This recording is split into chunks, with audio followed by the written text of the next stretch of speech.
Crónica de mi vida. Agustín Peralta.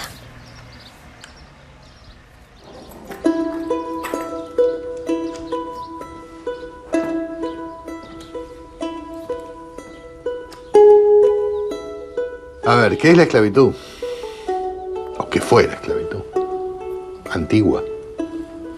Lo que hay formas modernas de la esclavitud. ¿Qué significa? La esclavitud es un sistema de dominación infrahumano. La incomprensión del ser humano de tener a otro como esclavo. La esclavitud es el reino del miedo y el reino del dolor desde el dolor. Un tipo de institución basada en la jerarquía, el sometimiento y la obediencia de unos hacia otros, en torno a la cual se fueron gestando muy diferentes relaciones sociales de producción.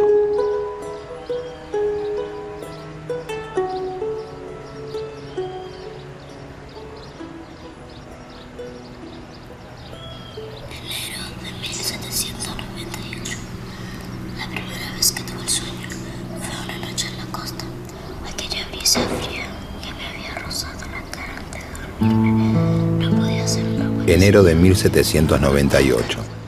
La primera vez que tuve el sueño fue una noche en la costa. Aquella brisa fría que me había rozado la cara antes de dormirme no podía ser una buena señal en un lugar tan cálido. Nadie pareció sorprenderse que me despertara gritando y empapado en sudor. Todos los que estaban allí sabían que de una forma u otra se iniciaba una pesadilla. El depósito oscuro y húmedo estaba lejos de casa. Me habían arrastrado hasta allí días atrás y al llegar me pegaron para que no protestara, pero se cuidaron de no lastimarme demasiado. Un blanco, el primero que vi en mi vida. Me inspeccionó como quien compra un animal. Miró mis dientes, mi altura, mi piel. Horas más tarde me subieron a un barco y poco después estábamos en movimiento hacia quién sabe dónde. Ese día, el de la partida, conocí el mar y me dio miedo. Los esclavos eran capturados lejos de los puertos esclavistas en África. A veces 500 kilómetros o inclusive hasta 1000 kilómetros en casos más extremos. ¿Cómo eran capturados los esclavos? A partir de guerras entre etnias, entre estados africanos al interior de Angola, de lo que es Angola, de lo que hoy es Mozambique, de lo que hoy es Nigeria. Diferentes etnias guerreaban, obtenían esclavos, fundamentalmente hombres, pero también mujeres, y los vendían a otros traficantes de esclavos, también africanos, en la costa. El primer país que va a practicar la trata de esclavos es precisamente Portugal. Aparte de las guerras, también se obtenían esclavos por tributos. Como un estado africano más grande obtenía como forma de tributo de otro esclavos. Asimismo también como forma de castigo se esclavizaba gente. Dentro de un mismo grupo, si alguien cometía un crimen, en lugar de matarlo, lo vendían a los traficantes de esclavos. Febrero de 1798. La segunda vez que tuve el sueño fue en el viaje, en una de las largas noches que pasé en la bodega del barco. Al despertar, sentí la cadena en los pies cortándome la carne. Hacía frío y el olor era terrible. Que sale de Mozambique con 300 esclavos y llega a Montevideo con 30 esclavos. Marzo de 1798. El sueño se volvió recurrente en las interminables noches de aquel interminable viaje. Noches o días, imposible precisarlo en ese oscuro lugar suspendido en el tiempo. Vagos recuerdos acuden a mi memoria cuando trato de reconstruir aquellas largas horas, porque como le pasaba finalmente a casi todos, terminé por enfermarme.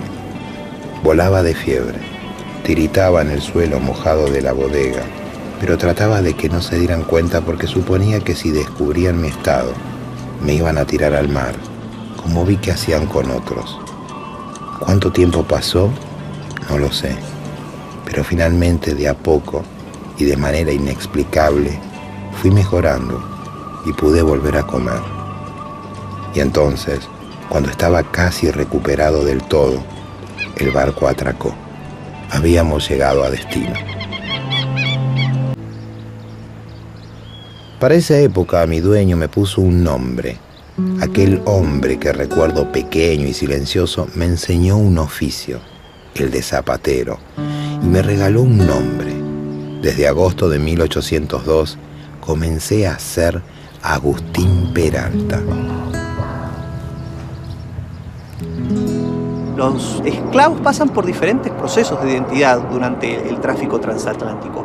En el caso de los portugueses, que es el más importante, pues son los mayores esclavistas hacia el Río de la Plata, para nosotros es el más importante, recibían un nombre cristiano en Luanda o Benguela. Con ese nombre, que además eran anotados en las listas de los traficantes, llegaban a Buenos Aires, a Montevideo, pero era un nombre al estilo José, María, Pedro, Antonio. Antonio era un nombre muy popular en ese momento por San Antonio, y los compraba un español, aquí un rioplatense, y después eran conocidos esos esclavos con el nombre cristiano que traían y con el apellido de su primer amo. Los apellidos que tienen no son realmente apellidos, digámoslo así.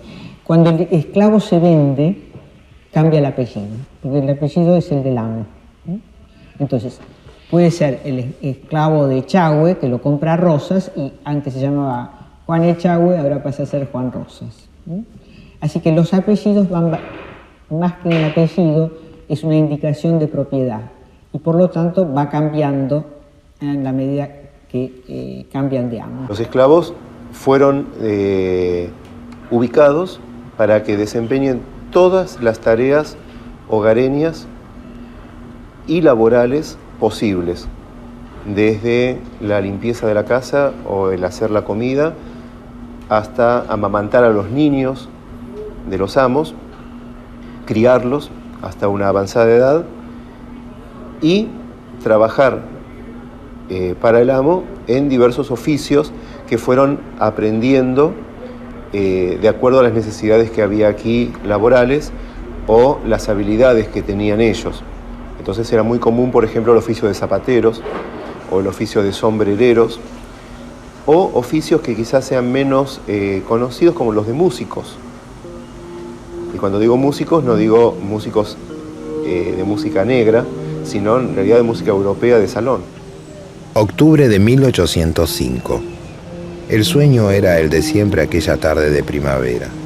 Dormía la siesta en la parte de atrás del taller cuando me despertó un llanto lejano.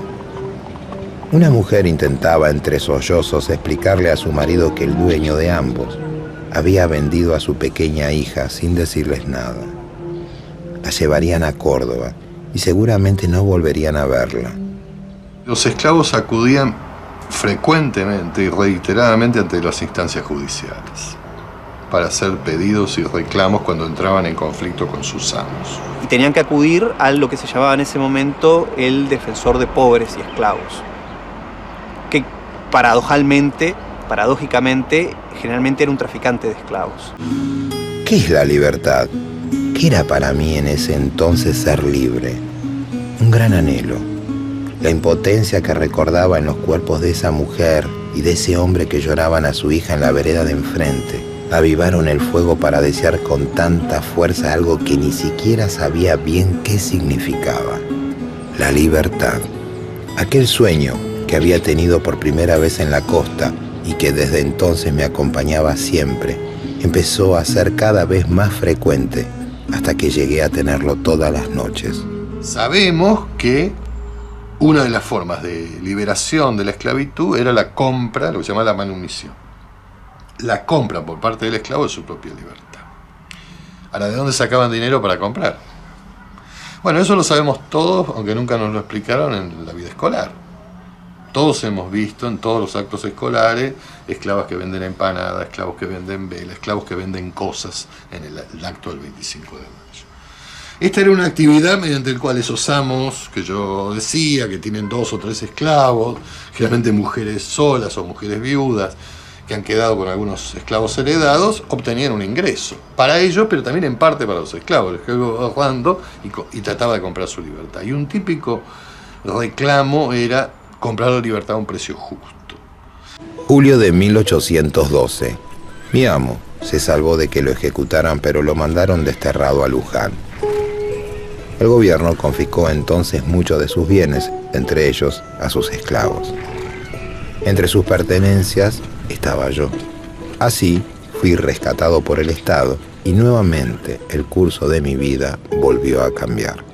El Estado obligaba a amos de esclavos a venderle sus esclavos, o en el caso de los amos españoles directamente se los expropiaba sin nada a cambio, y esos soldados, esos esclavos pasaban a ser soldados de la patria. Esos esclavos no entran, los rescatan y entran como libertos. Liberto es una situación intermedia entre esclavo y libre.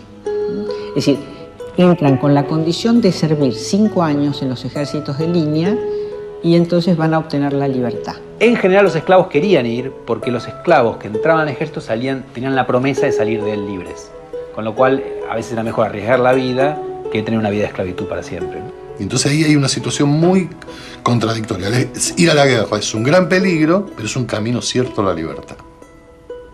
Y a ocupar un lugar social y político que no tenían. En octubre de 1812 me destinaron al ejército. Algunos decían que después del servicio íbamos a salir libres. ¿Libres?